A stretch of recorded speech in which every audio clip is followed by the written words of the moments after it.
हरे कृष्ण कृष्ण कृष्ण हरे हरे, हरे राम राम राम हरे हरे। हरे कृष्ण कृष्ण कृष्ण हरे हरे, हरे राम राम राम हरे हरे। हरे कृष्ण कृष्ण कृष्ण हरे हरे, हरे राम राम राम हरे हरे। जय जय श्री राधे, जय जय श्री राधे, जय जय श्री राधे। ईश्वर की परम असीम कृपा से, गुरुओं की परम असीम कृपा से हम सत्संग में जुड़ रहे हैं। आइए जुड़ने से पहले गुरुओं के चरणों में प्रार्थना करें, आज का यह सत्संग हमारा जीवन सफल करे। हम जीवन में सफल हैं, जीवन को सफल करें। इसी प्रार्थना के साथ सत्संग में प्रवेश करें।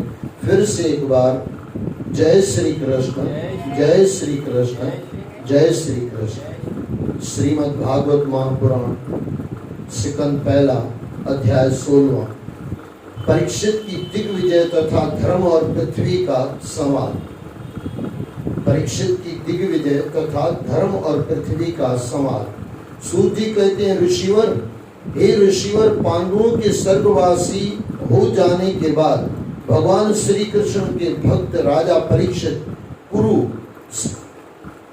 परीक्षित कुरु साम्राज्य का शासन करने लगे। वे अत्यंत धर्मात्मा और न्यायप्रिय राजा थे। उत्तर की पुत्री इरावती से राजा परीक्षित का विवाह हुआ था, जिससे उन्हें 4 पुत्र हुए थे। सबसे बड़ा जन्मेजय था।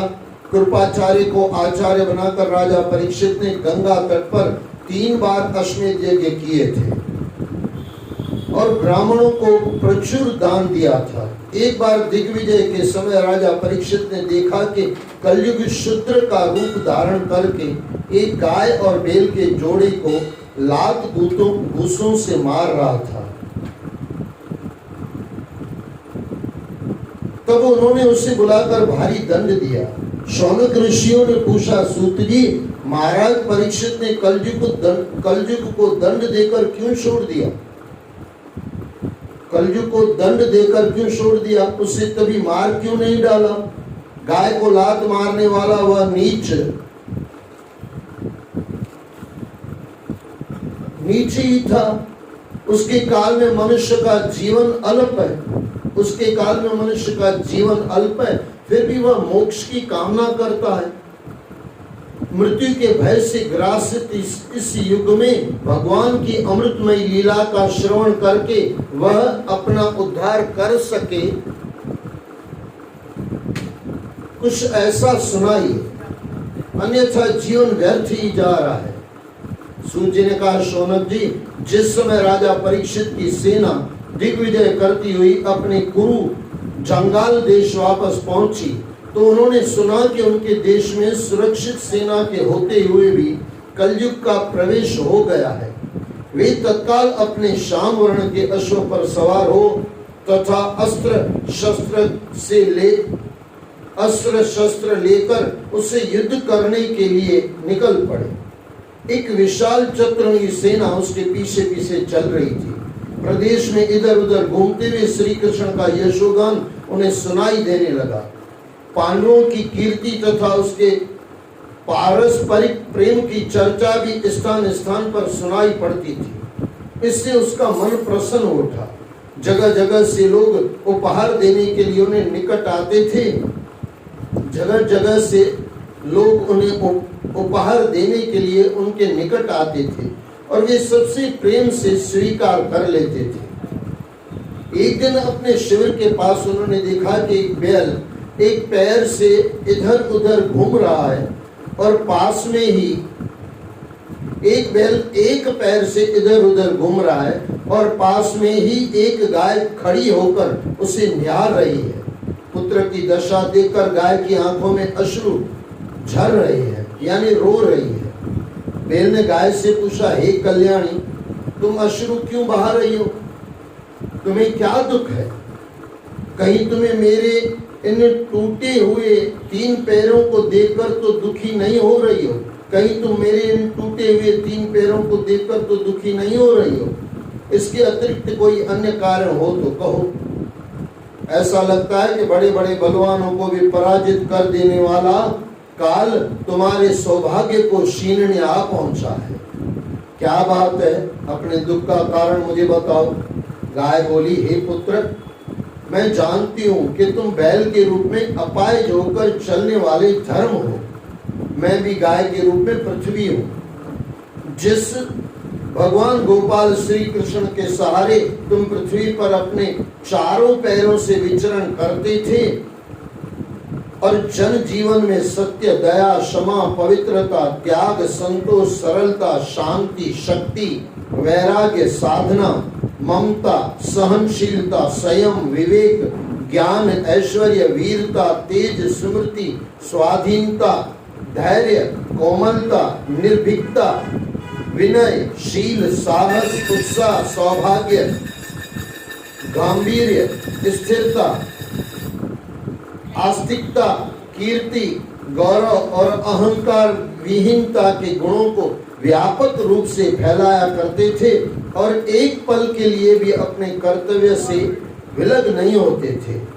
उन सभी गुणों को भागवत श्री कृष्ण ने, उन सभी गुणों को भगवान श्री कृष्ण ने जैसे समेट लिया है और इस संसार में पापी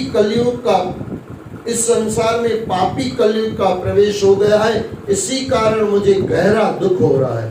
मुझे ऐसा लग रहा है कि मेरे सौभाग्य का अब अंत हो गया है।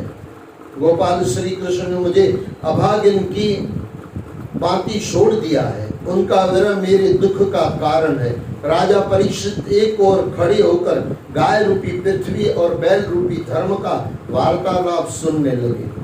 अभी जो मैंने ये सब बताया, सब सत्य, दया, पूरी लंबी लिस्ट दी गई। ये धर्म के रास्ते हैं, बहुत लंबी लिस्ट दी गई। लंबा है, इसके लिए वापस नहीं पढ़ूंगा क्योंकि लंबी लिस्ट है। इतना है सब, कितने सब धर्म के रास्ते हैं। इतने सब धर्म के रास्ते छोड़ के हाय रे इंसान की किस्मत, वो एक रास्ता पाप का ढूंढ लेता है, बस उसके ऊपर चलता रहता है। पाप का रास्ता एक ही होता है, यहाँ काम 5 में से एक होता है। यहाँ काम होता है, यहाँ क्रोध होता है, यहाँ लोभ होता है, यहाँ मोह होता है, यहाँ अहंकार होता है। सच पूछो ना, पाप बहुत छोटा है और पुण्य बहुत बड़ा है, लेकिन इंसान पता नहीं इतने बड़े पुण्य को देखता नहीं और छोटे पाप में घुसा हुआ। ऐसा पाप देगा भी पृथ्वी पे चलने वाली चीजें, साथ में चलने वाली चीजें सो थोड़ी देगा। और पुण्य क्या देगा? यहाँ पे भी यश कीर्ति होगी और आगे भी काम होगा।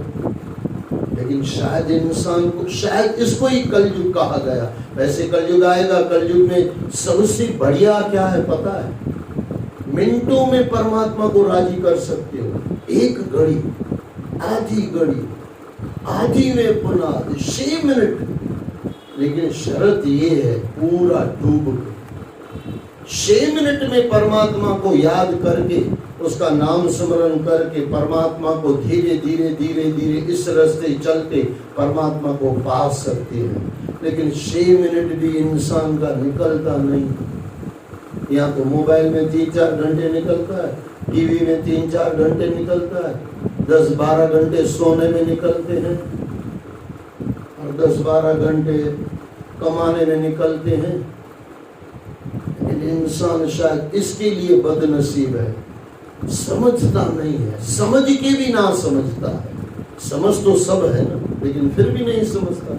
इसके लिए इतने सब रास्ते बताए गए। आइए अध्याय 17वां, महाराज परीक्षित द्वारा कलयुग का दमन। सूत जी ने कहा, उसी समय राजेश्वरधारी कलयुग शूद्र के रूप में हाथ में डंडा लिए वहां आया और गाय बैल के जोड़े को देखकर पीटने लगा। कभी वह डंडा मारता तो कभी लात घूंसे मारने लगा, जैसे वही उनका स्वामी हो। वे दोनों उनकी मार से अत्यंत दीन हो रहे थे, मार की पीड़ा से बार बार मलमूत्र त्याग रहे थे। उसी समय राजा परीक्षित ने धनुष पर बाण चढ़ाकर उसे ललकारा, अरे दुष्ट, तू कौन है जो बलवान होकर भी मेरे राज्य में इन दुर्बल प्राणियों पर बल प्रयोग कर रहा है?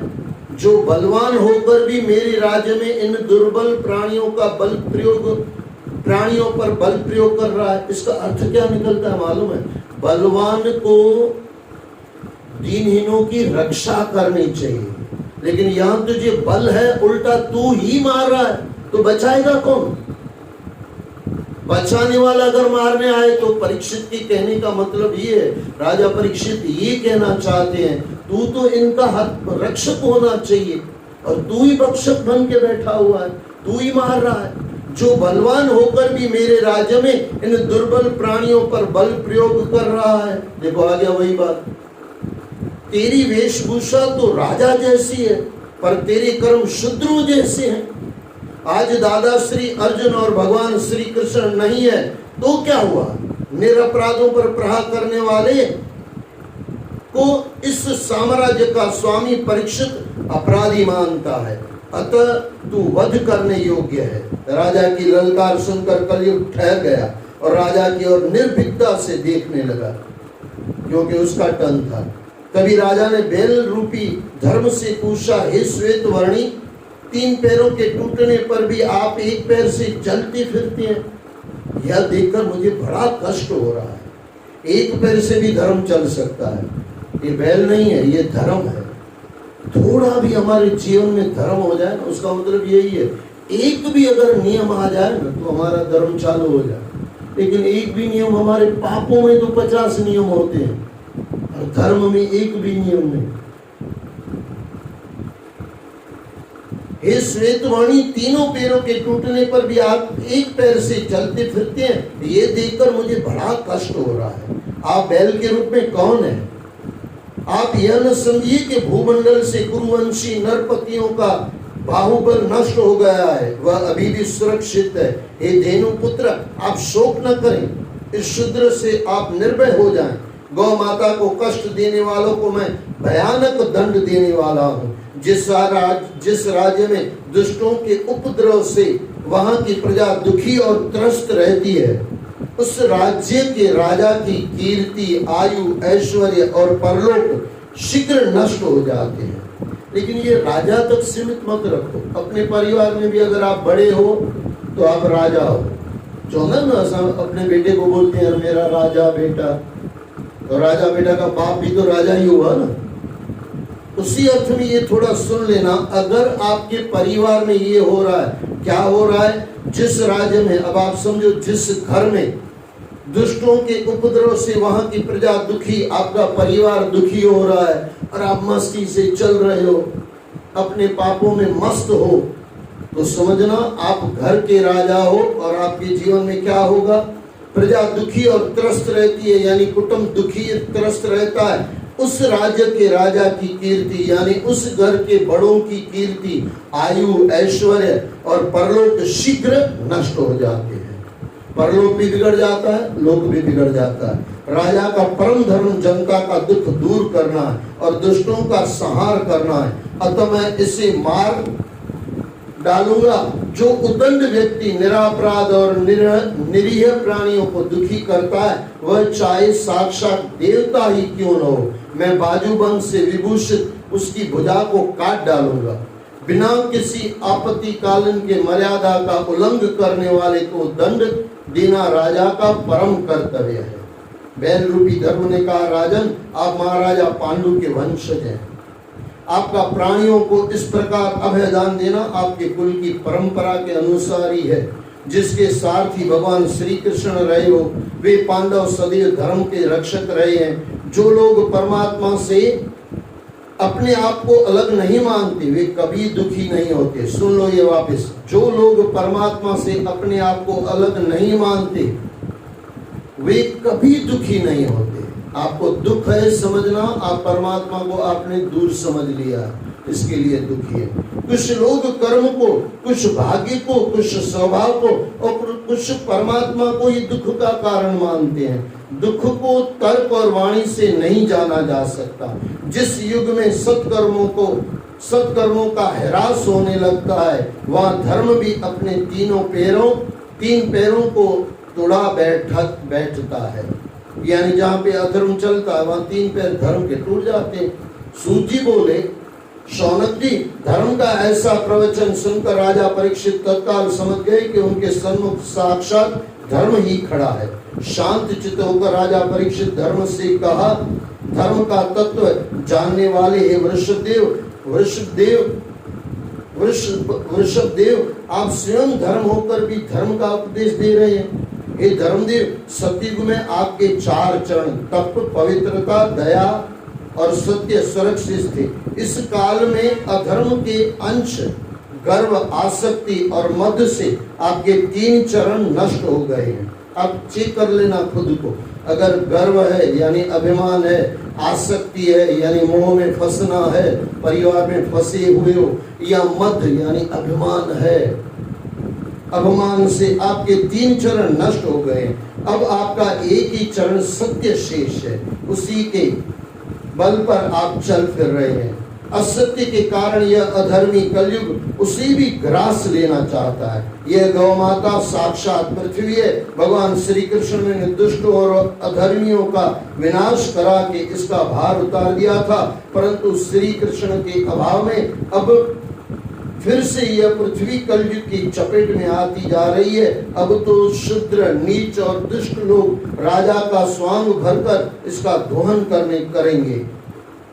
बात यही है कि कलयुग के आने से दुष्ट और नीच लोगों की बन आएगी और वे अपने अत्याचारों से इस धरती पर फिर से अधर्म का राज्य स्थापित करने से बाज नहीं आएंगे। सहृदय, सत्यवादी, विनयी और सदाचारी व्यक्तियों का फिर अपमान होगा, जो आजकल हो रहा है। वैसे तो ऐसे कहा जाता है झूठे का मुंह काला, लेकिन आजकल उल्टा चल रहा है। कलयुग शायद इसको ही बोलते होंगे, झूठे की बोल बाला, सच्चे का मुंह काला। तभी तो भगवान आते हैं ना भाई। ये सब होता है यदा यदा ही धर्म से ग्लानि भवति भारत, वो वाली बात है। जब जब धर्म का ह्रास होता है, नाश नहीं होता। एक बात याद रखना, धर्म कभी नाश नहीं होता। धर्म कहीं ना कहीं बीज पड़ा रहता है। उसको पेड़ में पानी पिलाने वाला बीज को कोई धर्म पर चलने वाला मिल जाता है, पेड़ बड़ा हो जाता है। बीज पड़ा ही रहता है। संत न होते जगत में तो जल जाता संसार।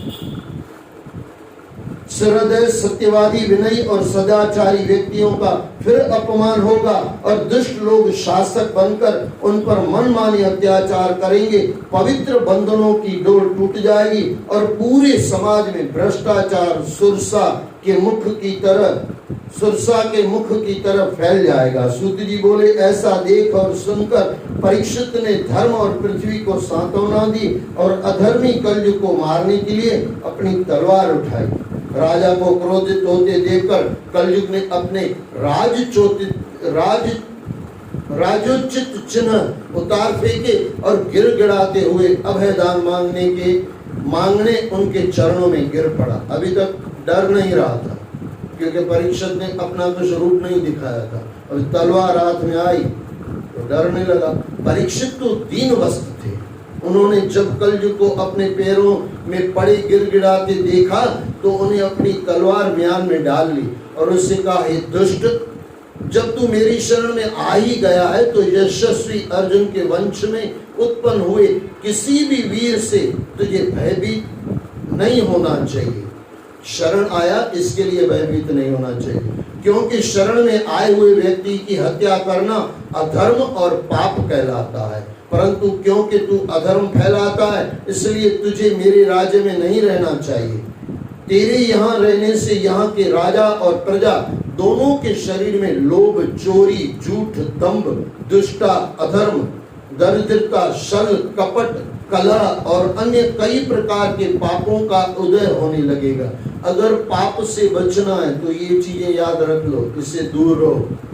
डाढ़े खौंडर पासो डे लंग, इनसे अगर दूर रहोगे तो पाप आपके जीवन में प्रवेश नहीं करेगा। फिर से मैं इसको दोहरा दूं, दोनों के शरीर में यानी राजा और प्रजा के शरीर में लोभ, चोरी, झूठ, दंभ, दुष्टता, अधर्म, दरिद्रता, छल, दुष्टता, अधर्म, दरिद्रता, छल, कपट, कलह और अन्य कई प्रकार के पापों का उदय होने लगेगा और इससे फिर पाप बढ़ता जाता, भ्रष्टाचार और व्यभिचार का बोलबाला हो जाएगा।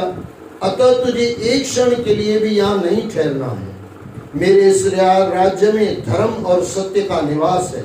यज्ञों द्वारा उनकी पूजा होती है और उनसे यज्ञ करने वालों का कल्याण होता है। इस देश में श्री हरि यज्ञ रूप में निवास करते हैं, जिनकी कृपा से समस्त सत्यवादी ऋषिगण, ब्राह्मण, यज्ञकर्ता और सामान्य जन के साथ साथ समस्त जड़ प्रकृति संतुष्ट और सुखी होती है। श्री हरि सभी जड़ चेतन जीवों में वायु की भांति एक रस होकर निवास करते हैं और उनका कल्याण करते हैं। कलयुग बोला, हे सार्वभौम राजन। देखो ये थोड़ा चमचागिरी कर रहा है, थोड़ा पॉलिश कर रहा है। सार्वभौम यानी सब जगह आपका राज है। सब जगह राज नहीं था, कहीं कहीं ज्यादातर था परीक्षित का, लेकिन दूसरे भी राजा थे। लेकिन ये थोड़ी चापलूसी भी होती है क्योंकि डरा हुआ है। अब उसको लग रहा है कि मैं कुछ चापलूसी करूंगा तो बचूंगा। चापलूसी से नहीं बचेगा, बचेगा वो जो गिरा हुआ था उसकी चरणों में, परीक्षित की चरणों में। इसके लिए उन्होंने अभयदान दिया, नीचे वाले बातों से नहीं। अभयदान तो उसको ऊपर से ही मिल गया। कलयुग बोला, हे सार्वभौम राजन, आपकी आज्ञा से मैं जहां कहीं भी जाकर रहने का विचार करता हूँ, वहीं आप भी मुझे धनुष बाण के लिए खड़े दिखाई देते हैं। और कलयुग में आजकल यही चलता है, थोड़ी किसी की बड़ाई कर दो, हो गया आपका काम। और ये कलयुग खुद ही बड़ाई कर रहा है। हे धर्म शिरोमणि, मुझे कृपा कर वह स्थान बताइए जहां मैं आपकी आज्ञा का पालन करते हुए स्थिर हो रह सकूं। ये थोड़ा भी नीचे वाला सुनना, कहां कहां कलयुग में हम फंसते हैं वो सुन लेना। सूत जी ने कहा, कलयुग की प्रार्थना सुनकर राजा परीक्षित ने उसे 4 स्थान बताए। वे स्थान थे जुआ, मद्यपान, स्त्री प्रसंग यानी काम, भोग विलास और हिंसा अर्थात हत्या करने वाले स्थान। इसको बहुत खोला जा सकता है, लेकिन समय हमारे पास होता नहीं है ज्यादा। जुआ, शराबगर, काम, भोग विलास और हिंसा अर्थात हत्या करने वाले स्थान, इस प्रकार के स्थानों में क्रमशः असत्य, अब उसके साथ जो जुड़ेगा उसमें भी फैलता जाएगा। असत्य, जहां जुआ होगी वहां असत्य होगा, तो शाखाएं बदला गई, शाखाएं बड़ी हो गई। असत्य, मद, आसक्ति और निर्दयता आदि अधर्म निवास करते हैं। किसमें? जुआ खेलेंगे उसमें सभी आ ही जाएगा, स्वाभाविक बात है। वो निर्दयी होगा क्योंकि उसको जीतना। निर्दयता आदि अधर्म निवास करते हैं। किंतु कलयुग के इन 4 स्थानों से संतोष नहीं हुआ। कलयुग को इन 4 स्थानों से संतोष नहीं हुआ। उसने कुछ और स्थान राजा से मांगे। तब राजा ने उसे एक स्थान और दिया, स्वर्ण, धन। इस प्रकार देखो, यहाँ स्वर्ण यानी धन भी कहा गया। वैसे स्वर्ण यानी सोना, लेकिन नीचे क्लियर करेंगे कौन सा धन। इस प्रकार कलयुग के लिए 5 स्थान हो गए। इन 5 स्थान से झूठ, मद, काम और वैर के साथ रजोवृत्ति का भी जन्म हो गया। इनके साथ जुड़ी हुई शाखाएं हैं। कलयुग के इन 5 स्थानों पर राजा की आज्ञा से रहने लगा। अतः अच्छा, यहाँ पे नहीं क्लियर किया गया तो मैं आपको कह दूं, धन यानी जो अनीति का है, जिसमें हमारा अधिकार नहीं है, वो फिर धन नहीं, खाली सोना नहीं। पलंग भी अगर अनीति से आया है तो उसमें भी कलयुग है। कुर्सी भी अनीति के आया है तो वो भी, उसमें भी कलयुग है। जिसमें हमारा अधिकार नहीं है वो कोई भी चीज हो। अब वो आप बोलोगे यहाँ पे सोना लिखा है तो किसी का बल्ब ला के लाओगे, बोलो बल्ब थोड़ी लिखा, अब कितनी चीजें लिखी जाएंगी। अनीति यानी जिसमें मेरी नीति नहीं है, जिसमें मेरा अधिकार नहीं है, सीधी और स्पष्ट। संत कहता है जो मेरा है वो भी आपका है। सज्जन कहता है जो मेरा है वो मेरा है, तेरा तेरा है। और दुष्ट कहता है मेरा तो मेरा है, तेरा भी मेरा है। ये अलग अलग कैटेगरी देख लेना, आप किस परिस्थिति में हो। सज्जन कहता है मेरे में मैं मस्त रहूंगा, तुम तुम्हारे में मस्त रहो, ये सज्जन पना। संत कहता है जो मेरे पास है ना बेटे वो भी तेरा है। संत कहेगा जो मेरा है वो भी तेरा है। अच्छा, दुष्ट कहेगा जो मेरा है वो तो मेरा ही है, तेरा जो है वो भी मेरा है। बस ये कलयुग है। दूसरे का जो भी कुछ है और अपना मैंने कर लिया है, फिर वो जगह हो, मकान हो, कुछ भी हो, XYZ, चादर भी किसी के लेके आया नीति की, तो उसमें भी कलयुग है। और ये चादर तो फटेगी लेकिन हमको भी फाड़ के निकल जाएगी। आगे, अतः आत्म कल्याण के लिए प्रेरित व्यक्ति को ऐसे स्थानों पर कदापि नहीं रहना चाहिए। यहाँ क्लियर कर दिया गया, अतः आत्म कल्याण यानी खुद के कल्याण करने वाले के लिए, अतः आत्म कल्याण के लिए प्रेरित व्यक्ति को ऐसे स्थानों पर कदापि नहीं रहना चाहिए। एक राजा को, सामाजिक नेता को और धर्म उपदेशकों को तो बड़ी सावधानी से इनका त्याग कर देना चाहिए। राजा को और नेता को, एक याद रख लेना, फिर मैं दोहरा दूं, आप भी घर के राजा हो, बड़े हो तो, अच्छा बड़े हो तो नेता भी हो, सीधी सी बात है। अच्छा, दूसरी बात, धर्मोपदेशकों को जो हम हमारे जैसे बैठे हुए हैं, ये तीनों के लिए कहा गया, तो बड़ी सावधानी से इनका त्याग कर देना चाहिए। राजा के आश्वासन के उपरांत कलयुग ने वहां से पलायन करना ही उचित समझा। उनके जाने के उपरांत राजा ने अपने धार्मिक कृत्यों से उस बैल की 3 पैरों तपस्या, पवित्रता और दया को छोड़ दिया। देखो, ये तीनों इनके पास थे, कुटुंब से आए हुए थे और उन्होंने भी धारण किए हुए थे, इसके लिए अपने पैर उन्होंने लगा दिए। कौन से? तपस्या। तपस्या थी, पांडवों की भी थी, परीक्षित महाराज की भी थी। तपस्या, पवित्रता और दया को जोड़ दिया और कलयुग से आश्वस्त होकर अपनी प्रजा के सुख संपन्न जीवन की श्रीवृद्धि करने लगा। ऐसे महान परम यशस्वी सौभाग्यशाली चक्रवर्ती सम्राट राजा परीक्षित इन दिनों हस्तिनापुर के राज्य सिंहासन पर शोभायमान है।